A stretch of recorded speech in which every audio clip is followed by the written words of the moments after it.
Rumah sakit Jabalia dilanda kekacauan setelah terjadi serangan terhadap warga Palestina yang sedang menunggu bantuan. 4 orang warga dirawat karena luka-luka setelah serangan terhadap warga Palestina itu. Para saksi mengatakan pasukan Israel menembaki kerumunan warga Palestina yang sedang menunggu bantuan di kota Gaza pada Kamis 29 Februari 2024. Menurut pejabat kesehatan, lebih dari 100 orang tewas sehingga menambah angka korban jiwa sejak dimulainya perang Israel yang mencapai lebih dari 30.000 orang.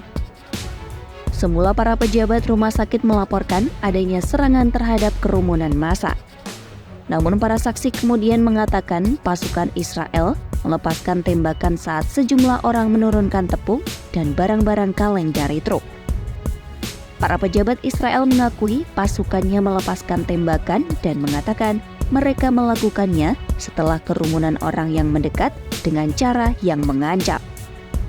Para pejabat itu bersikeras untuk tidak menyebutkan nama mereka yang memberikan rincian tentang apa yang terjadi setelah militer mengatakan dalam sebuah pernyataan bahwa puluhan orang terbunuh dan terluka karena mendorong, menginjak-injak, dan dilindas oleh truk.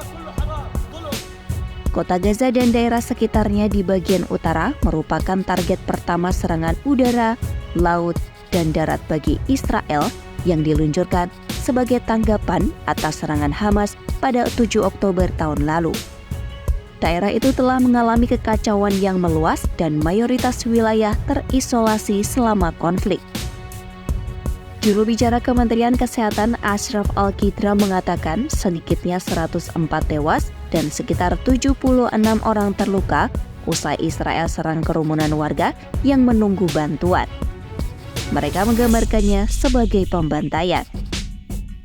Kementerian itu juga menyebut kini total jumlah korban tewas mencapai lebih dari 30.000 orang. Sementara lebih dari 70.000 orang lainnya mengalami luka-luka. Penghitungan korban itu tidak dibedakan antara warga sipil dengan pasukan. Namun dikatakan korban perempuan dan anak-anak mencapai sekitar 2/3 dari jumlah total korban tewas. Sementara serangan Hamas ke Israel Selatan yang merupakan penyulut perang menewaskan 1.200 warga yang mayoritas adalah warga sipil. Para militan juga menyandra sekitar 250 orang. Hamas dan militan lainnya masih menahan sekitar 100 sandera dan sisanya sekitar 30 orang lainnya setelah sebagian besar tawanan lainnya telah membebaskan selama gencatan senjata pada November.